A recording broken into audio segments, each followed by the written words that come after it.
Bueno, ¿qué tal? Buenas noches, acá estamos. Acá estamos. Ha sido duro esto, largamos complejo, pero esperemos que terminen de ingresar y ahí largamos.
Bueno, acá está, ¿cómo están? Buenas noches.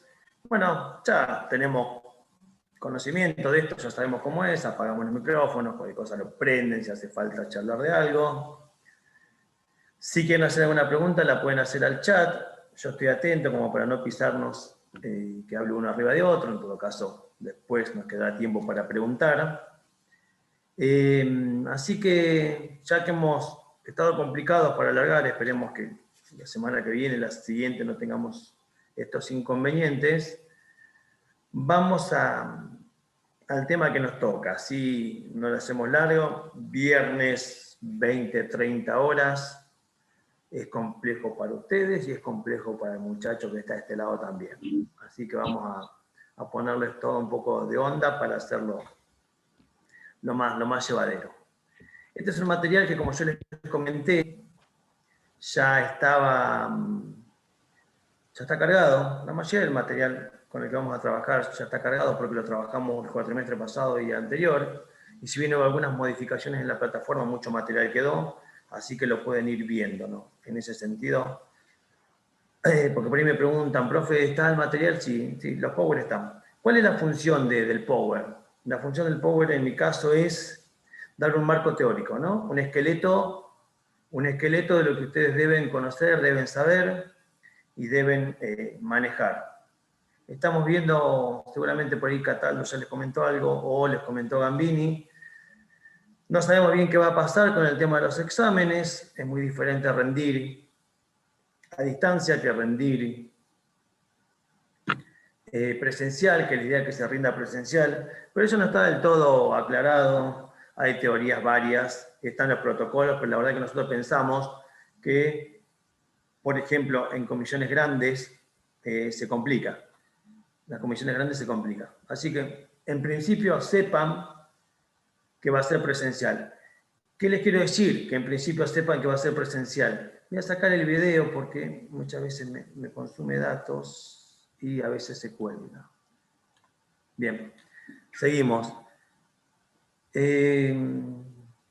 Otra cuestión que ustedes por ahí ya la manejan antes de avanzar con eso. Si se llega a cortar el Zoom, porque puede pasar, bueno, lo que ya sabemos, nos conectamos de nuevo con el mismo link.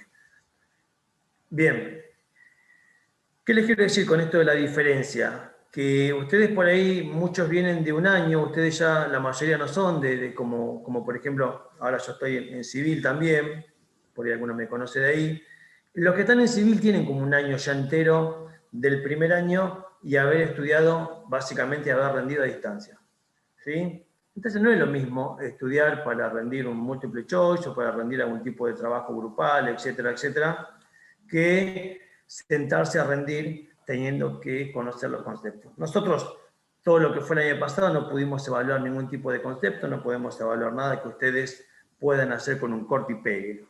¿Sí? Por eso que se está buscando volver a las aulas. Pero no lo sabemos Si en principio sería así.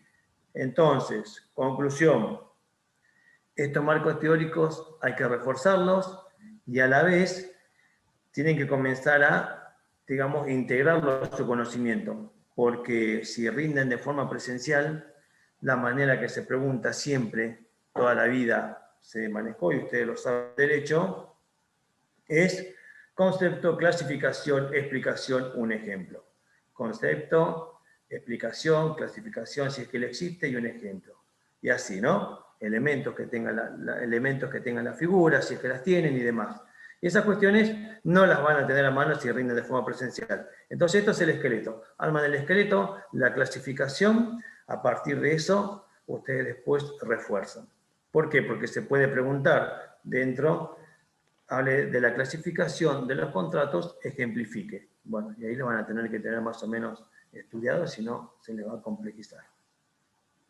Bien, aclarado esto, vamos a avanzar un poquito. ¿Dónde está la flechita?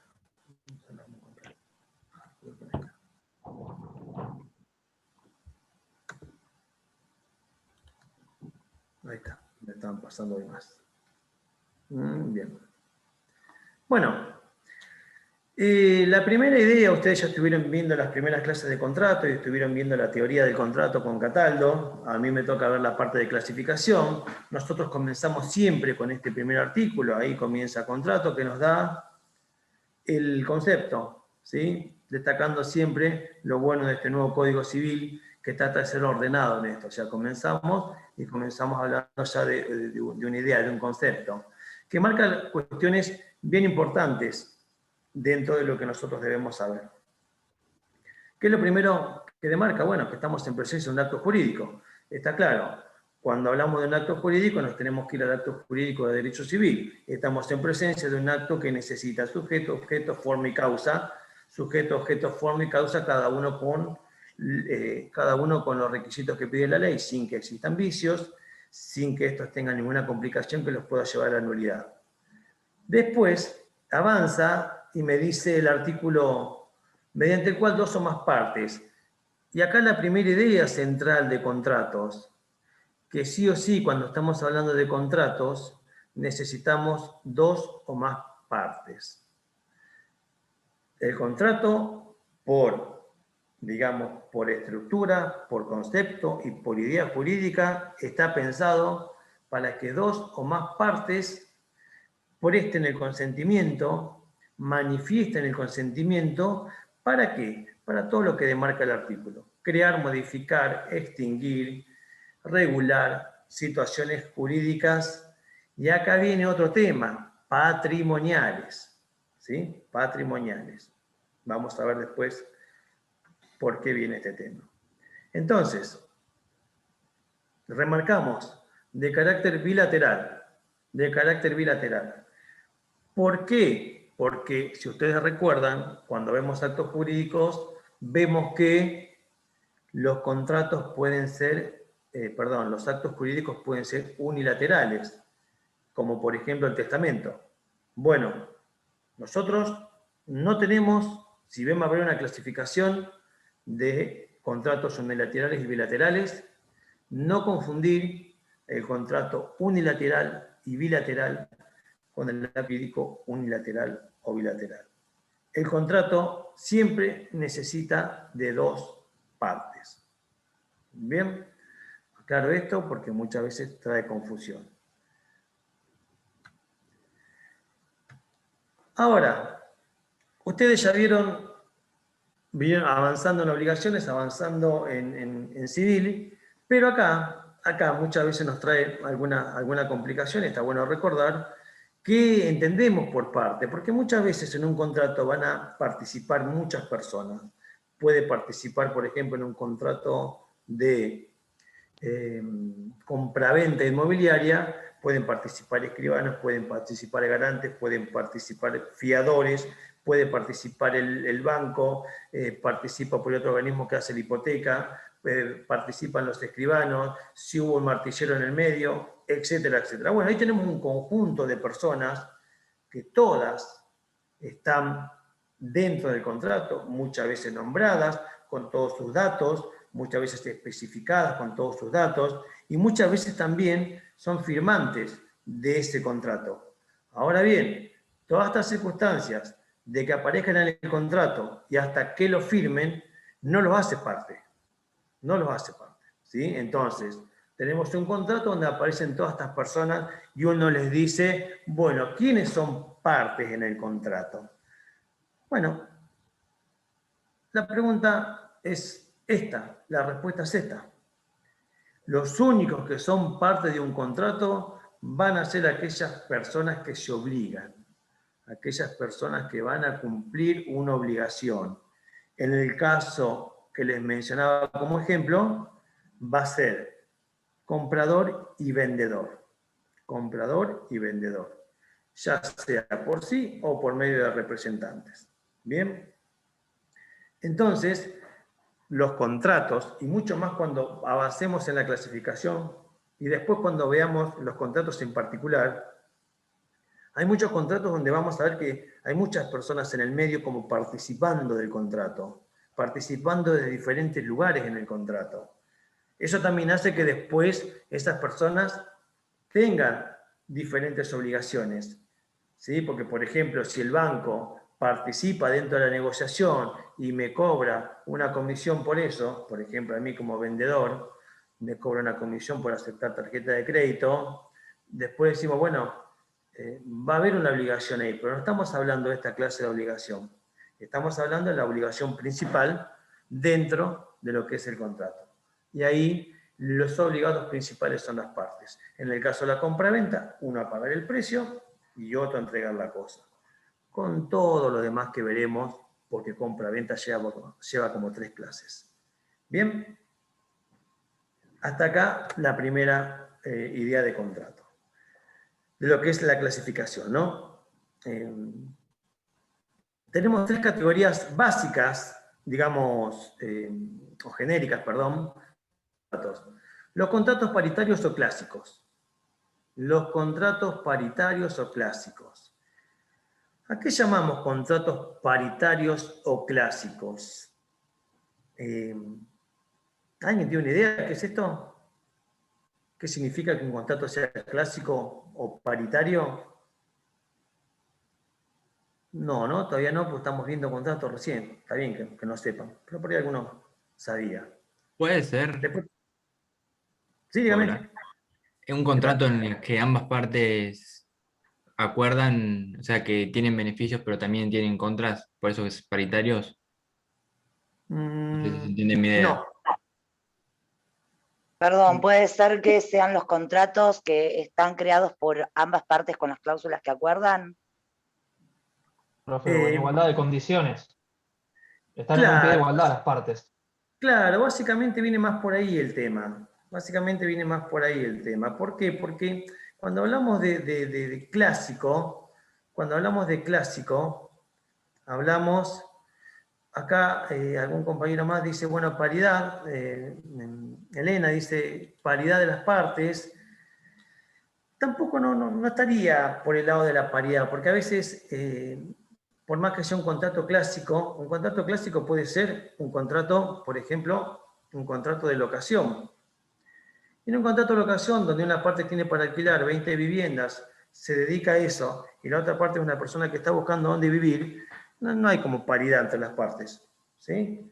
No viene por ese lado. Claramente en esta clase de contratación hay una parte fuerte y una parte más débil, que también después veremos más adelante qué significa o hasta dónde llega o qué debemos entender por parte fuerte y débil de un contrato. Pero no va por el lado de la paridad, va más que nada por el lado donde las partes, y hoy quedan pocos ejemplos, donde las partes, porque la segunda clasificación, que son los contratos de adhesión, es lo que hoy nos lleva al 80-90% de los contratos que uno conoce. Pero estos contratos paritarios o clásicos son aquellos contratos donde las partes, haciendo uso de lo que cada vez tenemos más limitados en nuestro país, que es la autonomía de la voluntad, porque esta idea de autonomía de la voluntad, esta idea de que había que respetar lo que las partes querían, así establecía Vélez en su momento y así se manejó en nuestro país durante mucho tiempo, no conocíamos la cuestión de las cláusulas abusivas, no conocíamos la cuestión de la parte débil de un contrato, no conocíamos la cuestión de la figura de los monopolios, no conocíamos la figura de la lesión subjetiva como un modo de abusarse de una parte en una cuestión patrimonial. ¿Por qué? Porque aparece nuestro código en una época después de la Revolución Francesa, libertad, igualdad y fraternidad, y dentro de esta igualdad decían los pensadores del momento, todos somos iguales, básicamente. Entonces, si somos iguales, no tiene por qué el Estado meterse a discutir sobre cuestiones que tienen que ver entre las partes. Y esta autonomía de la voluntad, que fue respetar los contratos a rajatabla, ahí aparece la idea que seguramente ustedes recuerdan, el pacta sunt servanda, y si no la recuerdan, lo ponemos acá en el chat. Pacta sunt servanda. Que es este principio general que sigue existiendo, que es los contratos son hechos para ser cumplidos. Y ese era el principio rector con el que nosotros nos manejamos con el código acá en Argentina. Obviamente fue desapareciendo esta idea, fue desapareciendo la idea de que los contratos son hechos para ser cumplidos y bueno, te podías escapar de esta realidad, para comenzar a aparecer toda esta nueva idea de contratos, en donde la inmensa mayoría son los contratos de adhesión. Por eso que cuando comienzan a aparecer los contratos de adhesión como la forma más común de contratar, contrato de adhesión lo vamos a ver después de forma específica, hay una clase entera de estos contratos, es aquel contrato donde a mí básicamente me da una planilla, llene, complete, y estas son las cláusulas. Me pasa cuando compro un auto, me pasa cuando adquiero internet, me pasa cuando compro un celular, me pasa cuando pido tener wifi en casa, me pasa cuando compro una propiedad, me pasa cuando voy al supermercado, me pasa cuando tomo un colectivo, me pasa hoy por hoy, en el 90% de las situaciones me pasa que yo me adhiero a contratos. ¿Sí? No nos sentamos a charlar el precio del pan, ni nos sentamos a charlar el precio del auto, ni cómo yo lo quiero pagar, ni cuáles son mis posibilidades. Las condiciones son estas, usted lo que puede hacer es adherirse o no adherirse. Ese es el contrato, digamos, en pocas palabras, de adhesión. Y después tenemos lo que se llaman los contratos de consumo, que los contratos de consumo, a diferencia de los contratos de adhesión, no es lo mismo contrato de adhesión que contrato de consumo. Si bien tiene una relación directa, porque la inmensa mayoría de los contratos que hoy están en el mercado son de adhesión, y la idea del contrato de consumo creció muchísimo, lo cierto es que hay una diferencia. Vamos a ver, porque también está separado de forma metodológica en el código, que los contratos de consumo son aquellos en donde existe la idea de consumidor. Bien, ya vamos a avanzar sobre la 24.240 y sus modificaciones. No siempre, porque no siempre nosotros somos consumidores, en el sentido que la ley establece. Yo, por ejemplo, si quiero hacer un reclamo en defensa del consumidor acá en Mar del Plata, lo primero que va a determinar ese lugar es si yo cumplo con los requisitos de consumidor. Si yo no soy consumidor para la ley, no me van a tomar el reclamo. Me van a decir, no, mire, esta clase de reclamo nosotros no tomamos porque usted no es un consumidor para la ley. Usted en todo caso se le da un contrato de adhesión, que no son de los que están dentro del consumo, o si voy con un contrato de alquiler a quejarme que me están cobrando mucho, tampoco me van a dar bola porque me van a decir eso es un contrato clásico y usted lo debe resolver como se resuelven los contratos clásicos. Nosotros no tenemos participación en eso. Por eso, que acá comienza a ser también, comienza esta cuestión de que nosotros comenzamos a ver lo que tiene que ver con la práctica, ¿sí? Comenzamos a conocer también la práctica cuando un vecino, cuando un amigo, la familia, uno es abogado primero, y comenzamos a hacer a quien nos pregunta toda la familia con respecto a esto. Si mañana hay un problema y me dicen, che, ¿sabés que tuve este drama? Lo primero que debemos saber en qué clase de contacto estamos y quién lo va a resolver. ¿Por qué? Porque dice, me saqué un boleto de avión y ahora me quieren devolver la plata, me dijo un primo, me quieren devolver la plata que yo pagué y no es lo mismo. Dice, ¿voy a defensa del consumidor? No, por boletos de avión no vas a defensa del consumidor. Porque de acuerdo a defensa del consumidor, vos todo lo que tenga un ente regulador tampoco te lo toma defensa del consumidor. Ente regulador tiene el gas, tiene la luz, tiene lo que son los aviones, etc. Entonces, La idea de esto no es simplemente una clasificación vacua, una cuestión teórica, sino que también es comenzar a saber dónde estamos parados con los contratos, cómo los podemos resolver, qué posibilidades tenemos y cómo el Estado los regula. Me dice, usted sacó un pasaje de avión, entra el regulador, quéjese por ahí por la página. Vaya por allá. Si usted se adherió, por ejemplo, a un tiempo compartido, ley especial, lo tiene que resolver de esta forma. Usted es un contrato de adhesión. Ahora, usted tiene un contrato de alquiler o un contrato de los clásicos de mutuo, de préstamos y demás, dice, bueno, esto es por otro lado, esto es la justicia civil con abogado particular. Bien, esta es la idea que tiene que comenzar digamos, a tomar forma en su cabeza. Saber que cuando hablamos de un contrato, lo primero que hay que decir... Sí. No entendí bien la diferencia entre consumo y adhesión. Bien. Los contratos de adhesión son aquellos en los cuales uno no tiene posibilidad de discutir ninguna cláusula. Sí, eso lo entendí perfecto. Bien. Y no todo contrato de adhesión ingresa dentro de la ley 24.221, porque los contratos de consumo son exclusivamente aquellos contratos en los cuales las partes tienen esta clasificación, que es consumidor y prestador de servicio. Vamos a ver cuando veamos la ley en extenso cuáles son los requisitos para que se configure ese contrato. Pero bueno, esa es la idea. Tenés que ser consumidor y no siempre sos consumidor, porque hay contratos de adhesión que no van por consumo. ¿Sí? No todo contrato de adhesión es categoría de consumo. Entiendo. O sea, cuando estás siendo un consumidor de un servicio, es un contrato de consumo. Si no, es de adhesión. Perfecto. Si no, es de adhesión. Y si no, de adhesión. Mira, vamos al ejemplo claro. Cuando vos compras para simplificarlo, me imagino que es más complejo. Bueno. ¿Cómo? Para simplificarlo, pero es más complejo. Sí, es más complejo, claro, por eso que hay una clase entera después de esto. Pero para dar el esqueleto, y está bien la pregunta, porque es una de las cosas que crea confusión, está perfecta la pregunta, decimos, como decíamos recién, contrato de adhesión, boleto, ida y vuelta a España, tanta plata. Yo, ¿cuándo contrato? Cuando creo muchas veces en la computadora, por eso que está todo regulado ahora lo que son los contratos electrónicos, tenemos como 2 clases de eso, porque esto cambió. El mundo con la pandemia recontra cambió. Bien, tenemos un contrato de adhesión. Yo no me pongo a pelear el precio ahí. No me pongo a pelear el precio. No tengo ninguna posibilidad de discutir las cláusulas. Pago, no pago, firmo, no firmo. Cuando yo estoy pagando con la tarjeta, estoy aceptando todas las condiciones que la empresa me puso. El día que va a salir, horario, dónde va a parar, qué va a hacer, cuánto me va a cobrar, cómo me va a descontar y el interés que me cobra en el caso de que me cobre interés por las cuotas. Yo me sumo a eso, no discuto nada. Bien, ahora bien, ese contrato que es de adhesión, porque yo no discutí nada, no entra en la categoría de consumo, porque como les dije, esa clase de contratos cuenta con entes reguladores.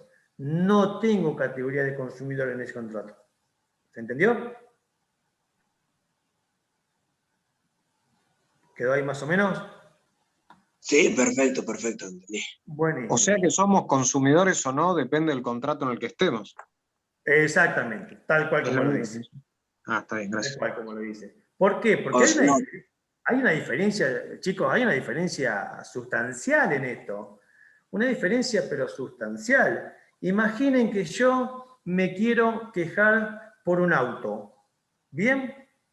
Entonces, de acuerdo a defensa del consumidor, de acuerdo a la categoría de consumo, yo me voy a presentar a defensa del consumidor y defensa del consumidor me va a tomar el trámite. Y le va a llamar a la empresa y la va a amenazar que la multa si no cumplo o todo lo que tiene previsto la ley de defensa del consumidor. ¿Qué pasa acá? Me presenta la ley de defensa del consumidor y defensa del consumidor dice, pase por acá, usted tiene evidencia tal día, acá lo van a representar todos estos abogados que tenemos acá para usted. Bien, eso es cuando yo tengo categoría de consumo. Profesor, ¿puedo hacer una consulta? Consumidor, yo compro un auto a una persona en particular. Le compro el auto a mi primo, a mi vecino. Le compro el auto al tipo que me lo publicó en el X. Hay un fallo que después lo vamos a ver, que es muy interesante en esto, que es un fallo de Mercado Libre, después lo vamos a trabajar. Si yo le compro el auto a un particular, en esa idea de contrato, yo voy a estar dentro de un contrato paritario clásico. Entonces me voy a ir a defensa del consumidor. En defensa del consumidor a decir, no, no corresponde. Pero ¿cómo? Si mi amigo compró un auto y tuvo problemas, vino para qué le tomaron. Pero él seguramente le compró el auto a una concesionaria. Concesionaria tiene categoría de prestador de servicios. Usted le compró un auto a un muchacho a la vuelta a su casa. Él no es prestador de servicios. Ah, dice, bien. Y ahora búsquese un abogado particular. Y te quiero ver pagando abogado particular, pagando tasa de justicia, sobre tasa, impuesto, bono, IUS, etcétera, etcétera, y un juicio de 5 años. Miren si no hay diferencia. Acá, compañero Martín. Diga, Martín. Profesor, a mí me queda, ¿qué tal? Buenas noches a todos. ¿Qué tal? Me queda una duda con respecto a los profesionales liberales. Si son consumidores finales, por ejemplo, el caso de, no sé, un abogado que tiene el servicio de internet y telefonía en el estudio, Sí. y por X motivos la factura le viene, no sé, un dineral, ¿puede ir a reclamar a defensa del consumidor? Porque yo me acuerdo que leí... Internet no, sí. me acuerdo de haber leído en Pizarro Vallespinos que había un tema con el tema de los profesionales y la ley de defensa del consumidor. No, pero eso es al revés. Si usted tiene un problema con un profesional, no ingresa por defensa del consumidor, porque también tiene regulaciones especiales. O sea, por ejemplo, defensa del consumidor, usted quiere hacer un juicio por mala praxis contra un profesional, no se lo va a tomar defensa del consumidor. Entonces, está pensado cuando hablan los autores, si los profesionales de matrícula, que somos muchos, ingenieros, arquitectos, abogados, etcétera, la relación que tienen con sus clientes es una relación de consumo o no. Bueno, básicamente se entiende que no. Básicamente se entiende que no. Va a haber autores que pueden llegar a decir que sí. En la práctica yo le digo no. Yo le digo, ustedes van a defensa del consumidor por un tema así, no se lo toman. Claro. Más allá de que usted pueda leer algún fallo, alguna cuestión, que también puede ser porque está discutido, porque los abogados, de hecho, cuando tenemos que hacer, digamos, la boleta y tenemos que blanquear todo nuestro trabajo, ir a la FIP, etcétera, nosotros figuramos y hacemos el alta como prestadores de servicio, la misma palabra que utiliza defensa del consumidor. Entonces, por ahí hay autores que, tomando esta idea, establecen que sí, pero como la mayoría de las profesiones tienen regulación específica y tienen colegios que los controlan, que son los colegiados, dice, la primera competencia para esos temas es la colegialización. Son esos lugares en los primeros donde las partes deben tratar de resolver las disputas. Y en todo caso, si no las resuelven, justicia ordinaria. Por lo menos, hasta donde yo sé, es así hoy. ¿Se entendió? Sí, se me cortó un poquito, pero bueno, lo entendí. Bien. Entonces la respuesta es, básicamente no. Puede haber algún lugar de profe, pero yo leí la vez pasada que un autor, y sí puede ser porque, bueno, tomándose esta idea que les comentaba de que prestamos servicios profesionales y haciendo una relación directa con el artículo 1 y 2 de la ley 24.240, nos dice, bueno, ustedes entran acá también. Lo cierto es que en la práctica no. Profe, ¿Sí? ¿cuándo somos consumidores? Y bueno, ya vamos a ver. La ley nos establece parámetros específicos. Básicamente, para que le quede claro, cuando nosotros a la vez no somos prestador de servicio, porque es un requisito que yo no sea prestador de servicio. O sea, si yo soy un prestador de servicio y a la vez también tengo un contrato de prestación de servicios, ahí yo no soy consumidor. Por ejemplo, que es un tema también complejo, como recién por ahí capaz que el compañero preguntaba algo así también, ahora por ahí con la pregunta suya, por ahí también tiene que ver con lo otro. Si yo, por ejemplo, soy un prestador de servicios, soy, no sé, Toledo, y necesito para trabajar en la oficina internet, como necesitamos todos, para cargar las páginas, para cargar las promociones, para todo lo que tienen que hacer. Bueno, ¿es o no consumidor? ¿O es un problema entre empresa y prestadores de servicios que lo deben resolver por otro lado? Básicamente lo tienen que resolver por otro lado. ¿Por qué? Porque para que uno sea consumidor, a la vez no tiene que ser prestador de servicio, lo que es todo un tema para los que trabajan. Dentro de lo que es prestador de servicio, también hay una clasificación. No es lo mismo un kiosco, no es lo mismo una empresa, no es lo mismo un supermercado, no es lo mismo una agencia de autos, no es lo mismo otros prestadores de servicios como internet, telefonía y demás. O sea que básicamente el consumidor sería un consumidor final. Sí, está bien, sí, sería un consumidor final. Pero lo que pasa es que si yo le contrato internet como Toledo, soy consumidor final. Por eso que después vamos a ver que dentro de esta primera clasificación hay que ver las cuestiones en particular. Y está bien la pregunta que están haciendo, pero sepan que la vamos a ver. ¿Sí? Bien. Pero la idea básica es saber que el consumidor es aquella persona que no es prestador de servicio. Y que sí toma un servicio, o sea, consume un servicio, y que a la vez ese servicio no tiene un marco regulador especial, como son los entes reguladores, ni tampoco es un contrato paritario clásico, porque si no, no me van a dar bolilla. Así que es un tema interesante saberlo para la práctica, ¿sí? Comenzar a saber cuándo somos consumidores. Que lo vamos a ver, pero está bueno que ustedes le vayan diciendo, che, está bueno, la verdad que me gustaría saber, porque le van a preguntar estas cosas.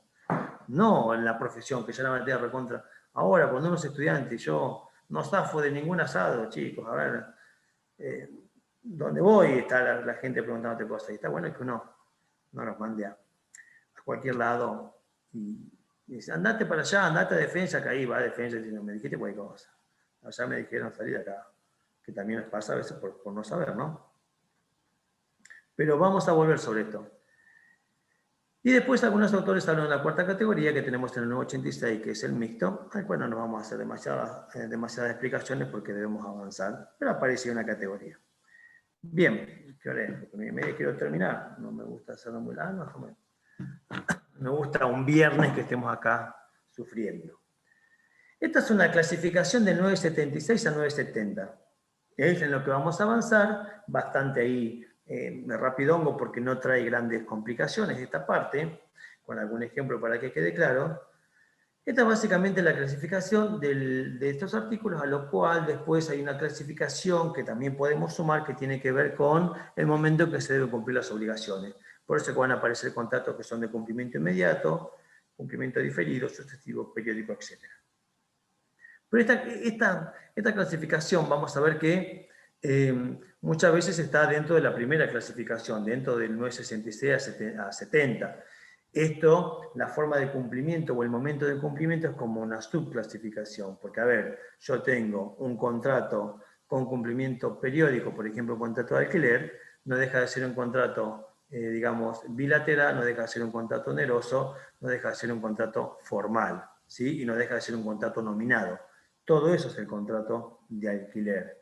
Entonces, es, digamos, como una subclasificación, porque el contrato de alquiler va a tener cumplimientos periódicos, pero ya les digo, a la vez es bilateral, es oneroso, es formal y es nominado. ¿Bien? Los contratos unilaterales y bilaterales tienen que ver como cuando comenzamos a ver la clase. Cuando comenzamos a ver la clase dijimos, bueno, recuerden que por definición no tenemos contratos, digamos, en donde participe una sola parte, pero sí tenemos contratos cuando una sola parte se obliga. Por eso que aparece el clásico ejemplo, lo usamos siempre porque no hay muchos más, que es la donación. La donación es un contrato típico unilateral. No porque participe una sola persona, porque la donación, como todo contrato, necesita de dos. Necesita del donante y del donatario.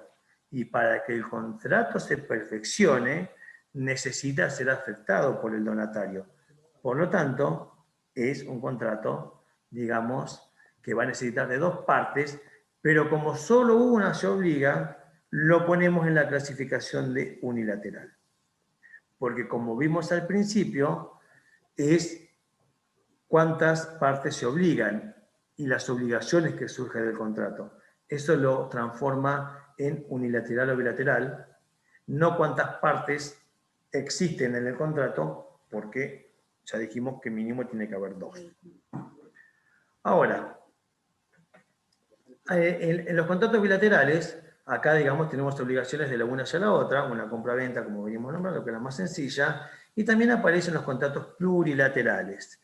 Bueno, los contratos plurilaterales, ya vemos que no hay una sola parte que se obliga, ya por lo que estamos viendo, pareciera que dos tampoco, y básicamente estos contratos es cuando existe una pluralidad de partes, y no de personas o sujetos, sino una pluralidad de partes. Vamos a avanzar después en esto, en un contrato, por ejemplo, en muchas partes donde hay una estructura asociativa, en muchas que se llaman uniones de empresas, por ejemplo, hay obligaciones y muchas partes que se obligan, por ejemplo, cuando una empresa se asocia con otra y otra para, pensemos, una obra pública, porque yo tengo las máquinas, porque yo tengo el personal, porque yo tengo el contacto y porque yo tengo los profesionales que las saben hacer bien. Bueno, nos unimos. Ahí surgen obligaciones por todos lados. Y surgen, digamos, cumplimientos por todos lados. Y toda esa cuestión asociativa se hace por medio de un contrato, donde queda claro qué le corresponde a cada uno. O sea, no estamos hablando de un unilateral como donación, ni bilateral, sino estamos hablando de plurilateral. Las prepagas, bueno, las prepagas está bien. Las prepagas, dice la compañera acá Mercedes, las prepagas porque las prepagas lo que hacen es que una relación con el que es la persona que la contrata y a la vez ellos deben contratar a los prestadores de servicios, clínicas, médicos, etc. Entonces hay como muchas partes ahí. Pasa con los bancos también. Bien, entonces lo dijimos, los contratos plurilaterales ya pasan esta idea de dos personas, comprador y vendedor, locador y locatario, sino que ya es más complejo. Esa es los contratos plurilaterales. A ver por qué no avanza esto. Vale. Espera, a ver que no me quiere avanzar la diapositiva. Bien. Uy, ahí se pasó todo junto. Volvemos. Esto debe ser por internet, ¿no? A ver. Bien. Ahí está. Está difícil. Esto no amerita demasiada explicación, es una sencillez, por lo que no vamos a pararnos mucho acá. Contrato a título oneroso y título gratuito, básicamente sin ser abogado, más o menos nos imaginamos. Será cuestión de que lo lean un poquito, porque quiero llegar a los otros más complejos. Después tenemos los contratos conmutativos y aleatorios. Esto, la diferencia va a estar dada en que conmutativo y aleatorio que proviene del alia. Alia significa riesgo. Yo puedo tener un contrato compra-venta.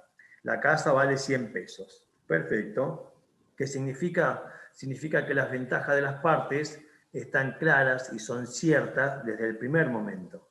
Yo sé cuánto voy a pagar y sé qué voy a recibir. Entonces es un contrato conmutativo. Ahora existen contratos aleatorios, cuando las ventajas o pérdidas para ellos dependen de algún acontecimiento. Básicamente, pensemos, por ejemplo, en la entrega de una cosecha. Una fábrica de harina está esperando que yo le entregue el trigo. Bueno, la verdad es que yo vendí como una cosa futura y no está muy claro. Tampoco está claro si va a salir buena la calidad, si va a salir mala, si va a haber sequía, si los costos van a ser los mismos, si a mí me aumentaron los costos porque ahora resulta que está todo dolarizado, por lo tanto los costos que yo te pasé hace 4 meses no son los mismos, nos tenemos que sentar a charlar, bueno, decime porque yo se la tengo que aplicar la harina, y el tipo que vende pan también, bueno, ahí no queda nada claro, ¿sí? Ahí no queda nada claro, y así estamos, ¿no? Acá nos pasa constantemente. Entonces esto es un contrato aleatorio de alias, de riesgo. Después tenemos una cuestión acá que son los contratos formales. Sobre la forma del contrato vamos a volver, porque es un tema que a mí me toca dar, un tema también me parece bonito, yo no los quiero mis temas.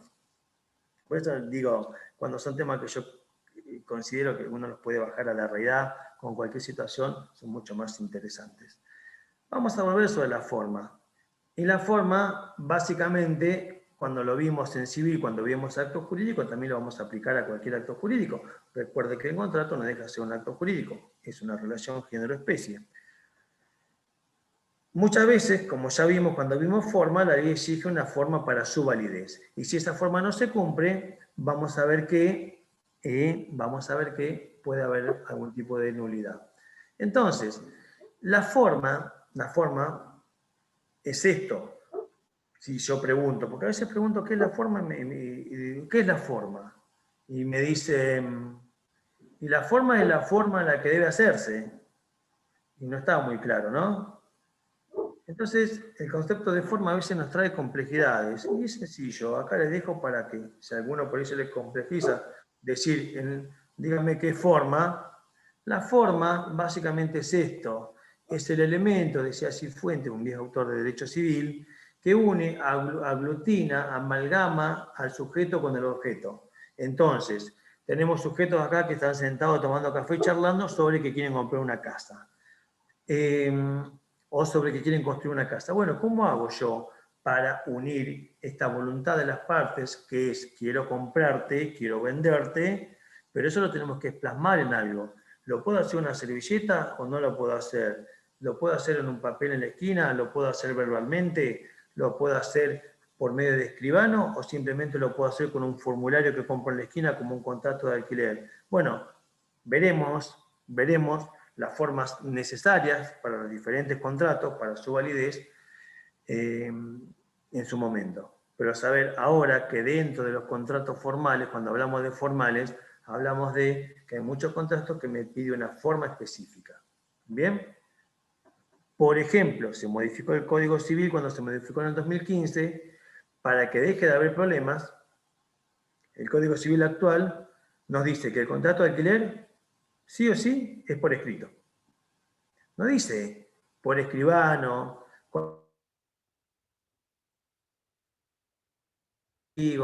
simplemente, porque tampoco hay que confundir forma con solemnidad, no hay que confundir forma con escribano, sello, no. La forma es como yo uno sujeto de objeto. Y para el contrato de alquiler, para que no existan estas viejas peleas del contrato verbal, de que no, que yo le cuidaba la casa, en realidad me lo alquilaba, pero a veces no. Bueno, hoy para que desaparezca todo eso, cuando veamos la ley, porque ahora hay que ver toda la nueva idea de alquileres, nos toca a nosotros, cuando veamos eso vamos a ver que hoy el Código Civil nos pide que el contrato de alquiler sea escrito.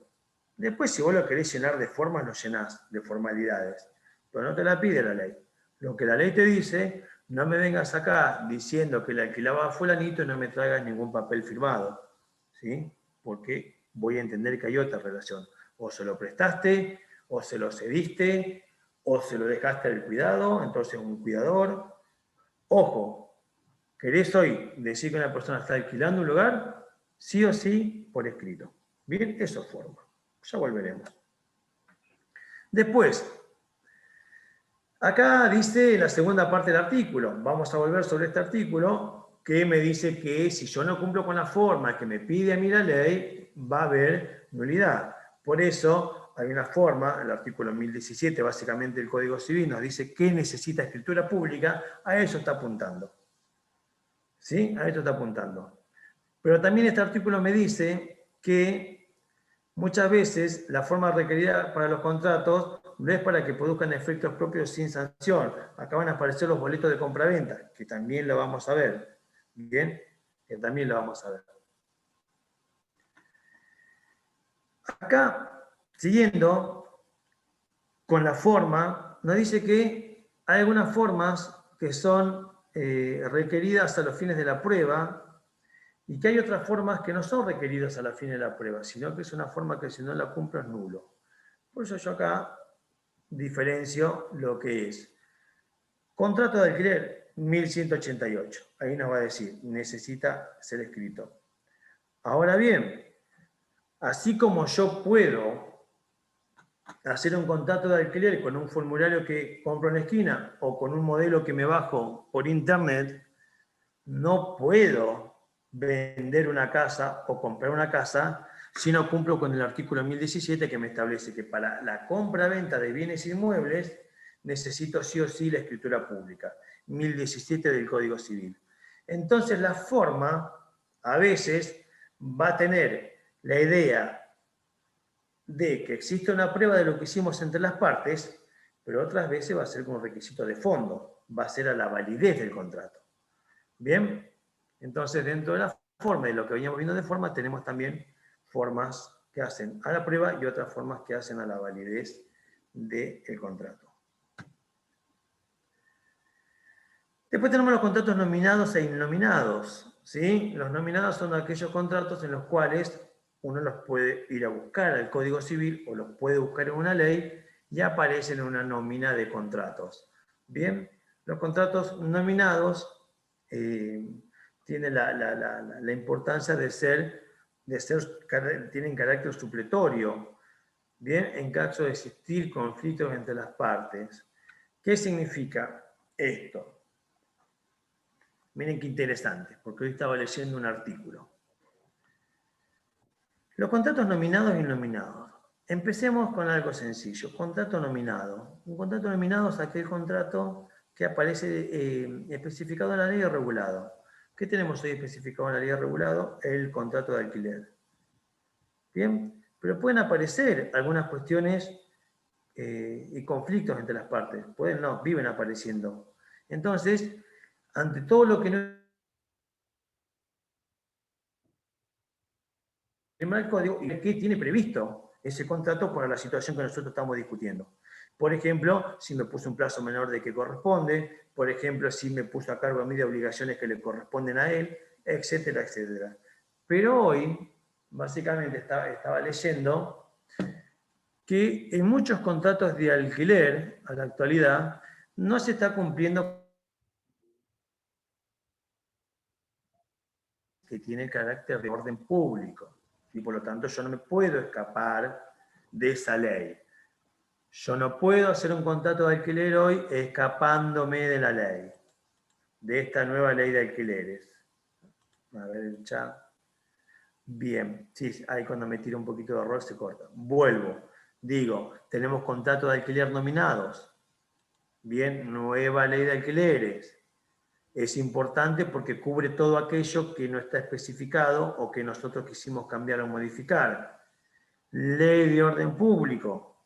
¿Qué significa orden público? Lo tengo que cumplir sí o sí. No podemos por autonomía de la voluntad o voluntad de las partes modificar esto que dice la ley. Yo no te puedo alquilar por 6 meses. La ley me da un plazo mínimo. Bien, yo no puedo hacer que vos asumas todas las obligaciones, por ejemplo, las cosas que se rompen por el uso cotidiano, porque la ley dice que esa es una carga que tiene el locador, etcétera, etcétera. Ahora bien, hoy, en la actualidad, nos está pasando que se siguen celebrando contratos en base a la ley, ya no del Código Civil nuevo, ni del Código anterior, sino que están celebrando contratos que no respetan la nueva ley de alquileres. ¿Por qué? Porque no evita la nueva ley de alquileres. Entonces no se está respetando a veces ni los plazos, que lo extendió, el plazo mínimo de 3 años hoy para alquiler entre partes. Y otra cosa que también pasa es, porque la verdad que es todo un tema, que es la cláusula por el cual se va a establecer cuál va a ser el aumento para el año que viene. Y como hay que hacer toda una modificación en cada uno de los contratos, porque yo ya no puedo poner en un contrato el 20, el 25 o el 30%, como hacía en cualquier contrato para el primer, segundo, tercer año, lo que va a haber un coeficiente que todos los meses lo va a dar el Banco Central, y que yo me tengo que tomar, claro, bien Mercedes lo toma, y yo tengo que tomar todos esos coeficientes, y recién el año que viene, cuando yo junte los 12 coeficientes y multiplique por 12, porque creo que fue 1,33 el último, 1,33, ese número total que me dé, lo voy a multiplicar por 12 y ese va a ser el aumento. Complejo, después lo veremos. Pero bueno, hoy ¿qué se está haciendo? Para no tomarse todo ese laburo, siguen poniendo 20% en el 2022, 20... Eso no se puede. Hoy no se puede hacer.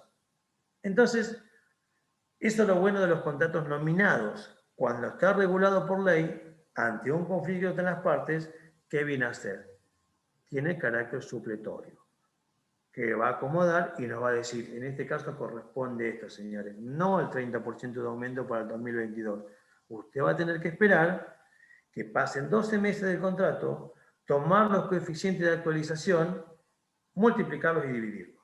Y ahí recién usted al inquilino le va a poder decir, mira, a partir del mes 13 va a pagar tanto porque eso fue el aumento que tuvimos el año pasado.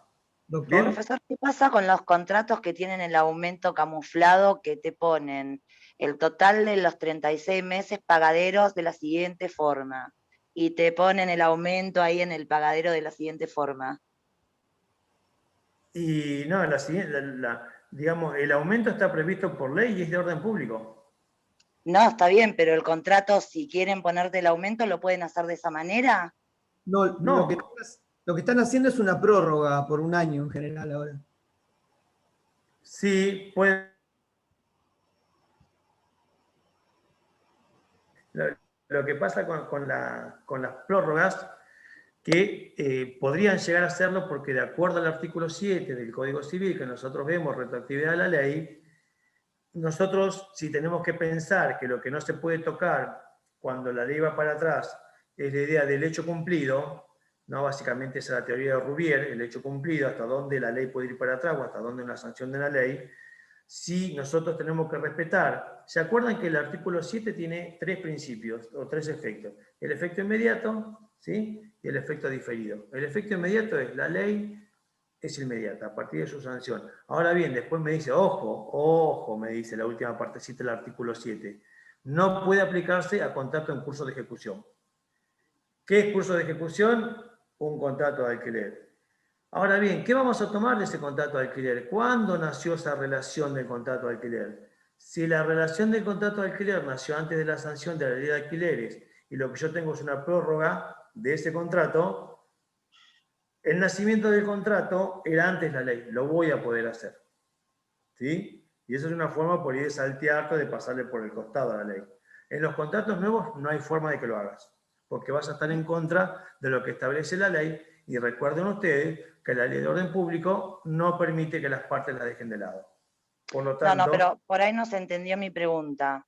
No poner específicamente a partir del mes 13 el 20% de aumento y así, sino poner cuánto es el total de los 36 meses de alquiler y dividirlo en 12 cuotas de tanto y al año siguiente las 12 cuotas de tanto, que sería un poco más, sin especificar que es un aumento, sería como un aumento disfrazado, porque es lo que se han... pero digamos, la ley es específica. Digamos, hoy no hay forma de saber cuánto yo te puedo cobrar el año que viene, porque para eso tengo que esperar. Yo no puedo saber cuándo te puedo cobrar el año que viene. Y no lo puedo dibujar de ninguna forma, ni presentarlo, ni 36 por 5, ni por 2, ni por 8, ni lo que cueste la nafta, ni lo que en ese momento, porque la ley es específica en eso. Entonces, camuflar siempre se puede, pasarle por el costado a las partes, siempre intenta, pero, digamos, ante una presentación judicial o ante una negativa o decir, bueno, quiero que se me aplique la cláusula que acá se tiene que aplicar, podríamos considerarla como cláusula, digamos, no sé si abusiva, pero pues, depende, porque si tiene mucho interés sería abusiva, pagar, dice, ¿se puede pagar 36 meses por adelantado? Sí, cómo no. Hoy Sí, se pueden presentar los contratos así con un aumento fijado ya cuando hay que inscribirlos en el o sea, hay que declararlos. Hay que declararlos y hay que poner la cláusula que establece que el monto se va a actualizar de acuerdo a lo que establezca la ley. O sea que... Por eso en el contrato no puede estar escrito el porcentaje que se va a aumentar. Si es un contrato nuevo, no. Si es una prórroga, como preguntaba el compañero, sí. Okay. Entonces, bueno, esto que parece, por eso decía que la clasificación nos da un montón de cosas a saber, nos ubica en un montón de cosas, esto que es una clasificación que pareciera una clasificación pelada. Y podemos hablar mucho más, pero bueno, a mí me gusta dar clase más de una hora. Bien. Después, hay muchos contratos que son innominados, y acá pongo algunos que son recontra común, como garaje o excursión. No hay una ley que hable de contrato de garaje. El contrato de garaje es una cosa que uno lo estudia. ¿Cuándo lo estudia? Cuando nosotros veamos depósito. ¿Sí? ¿Por qué? Porque hace las veces depósito. Yo deposito una cosa al cuidado de otro. Bueno, eso ya. Pero básicamente el garaje tiene otro. Y otros contratos más que ya veremos. No dejan de ser innominados, por más que la gente le asigne un nombre. Si no está en una ley específica o regulada, es innominado. ¿Bien? A ver si podemos.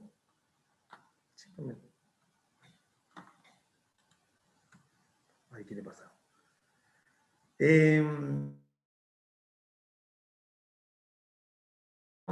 Tengo que saber, esto lo establece el código. Ahí está un poquito inestable, igual vimos. Establece el código que si yo tengo un contrato innominado, entonces digo, bueno, Cataldo, que es juez, debe resolver. Entonces a Cataldo le llevamos un contrato innominado. ¿Cómo va a resolver Cataldo un contrato innominado? Que aparecen muchos contratos innominados. Bueno, va a tener que ver primero qué hicieron las partes, después va a tener que ver las normas generales sobre contrato. En el caso de garaje aplicaremos depósito. Si no tenemos algo parecido, iremos hasta los usos y prácticas del lugar, y después a los contratos nominados, que son medio parecidos. Bien, entonces están regidos por esta circunstancia los contratos en nominado. Esto es lo que vimos hoy, ¿sí? Le dije que tenían esta clasificación. Acá les dejo los ejemplos para que ustedes los puedan ver y chusmear, para que, porque no tienen, esto no tiene mucho para explicar, es bastante simple. Y esta otra clasificación, lo único que quiero acá remarcar, esto que está rojito, que es importante saber que es una categoría de consensuales y reales que desapareció con el código actual. El código actual no tiene más esta clasificación, que antes nosotros teníamos que estudiar esto y había que explicar cuándo era consensual y en qué momento y cuándo real. Ahora, por suerte, ustedes zafaron. Tienen código civil muy lindo, un código civil amigable, así que aprovechenlo, quieranlo, porque es un código civil bonito. Y dentro de lo bonito que trajo nos sacó esta clasificación que no tiene nada que hacer dentro de las clasificaciones de contrato. Bien. Acá también hago una pequeña explicación de lo que son principales accesorios. Acá, dentro de cambio o asociación, también. Los contratos conexos. Vamos a volver con esto. ¿Por qué? Porque ya estuvimos charlando recién. Una compañera preguntó por la salud. Sí, acá está, que con las prepagas. También yo le nombré las tarjetas de crédito, también muchas veces aparece el turismo, ahí aparecen contratos plurilaterales y conexos a la vez, porque todo tiene relación con todos, que a la vez hay muchas partes. Bien, y acá charlamos un poco lo que eran los contratos por adhesión, vamos a tener una clase general de esto, así que no nos vamos a detener porque ya estuvimos charlando, y es la herramienta más importante. Y acá lo que ustedes preguntaban un poco, lo que es el consumo, ¿no? Varios estuvieron preguntando y básicamente hemos llegado acá. Estaban ansiosos, hemos llegado. Esta es la parte del esqueleto de consumidor, ¿sí? El esqueleto, artículo 1, 24.240, artículo 2 del 24.240, que hoy el Código Civil tiene toda una parte y que comienza en el artículo 1092 y nos comienza a hablar un poco de, repitiendo lo que dice la 24.240, cuando estamos en categoría de consumidor de consumo, que ya hemos charlado bastante. Bien, y esa es la clase. La última parte, así medio los tumbos, pero porque me parece que alcanza con leerlo y siempre me pueden preguntar. La parte más compleja era la que nos detuvimos un buen rato, que era varios preguntaron cuándo soy consumidor, por eso que no nos detuvimos de nuevo, ¿sí? Porque lo habíamos charlado. Bien. Así que, bueno, quedo abierto a las preguntas, el material está cargado y si no, a estudiar, y ya básicamente tienen un esqueleto de cómo hay que estudiarlo, y está bueno siempre ponerse en alguna situación. Dice, a ver, claro, ahora entiendo por qué allá no. Sí, ¿qué tema este? Y allá no me van a tomar. Bueno, ustedes mismos ya pueden empezar a conocer estas cosas. ¿Bien? Así que bueno, si no hay consultas, los despido. Un buen fin de semana y esperemos el viernes que viene comenzar 8:15. Así también, tomando en cuenta que es viernes, no nos empezamos a tomar broncas entre nosotros. Viernes, 10 de la noche, sí, yo también. Es lo mismo para todos. Así que chicos, Muchas chicas, gracias, buen fin de semana. saludos. Bueno, profe, buen fin de... Adiós. Profe, te hago una consulta Sí. antes de que se vaya. Dígame. ¿Sabe el lunes qué tema van a dar? Como para ir adelantando. No, no la tengo a mano, pero pregúntele si vimos clasificación ahora, tenemos que empezar a hablar de la parte de los elementos esenciales y naturales del contrato. Ahí vamos a comenzar a ver lo que es la parte y el consentimiento. Ya empezamos a ver consentimiento, seguramente comenzará por ahí. Yo después también tengo que ver consentimiento, pero es bastante amplia la parte de la oferta y aceptación y el consentimiento. Elementos esenciales, elementos naturales. Seguramente irá por ahí la clase. Quedará Gambini. Perfecto, muchas gracias. No va a ser power y eso porque no le gusta. Yo siempre pero bueno, va a dar la cara. Y Cataldo también es medio reacio. Somos 3 profesores diferentes. Ustedes ya van a notar que cada uno tiene su forma. No somos muy homogéneos ahí en las formas, en los estilos. Pero todos tenemos nuestro año en esto, así que nos pueden preguntar a cualquiera. Van a llevarse algún conocimiento igual, más allá de que seamos 3 diferentes. ¿Sí? Genial, muchas gracias. Buen fin de semana. Adiós, igualmente. A ver cómo sale acá.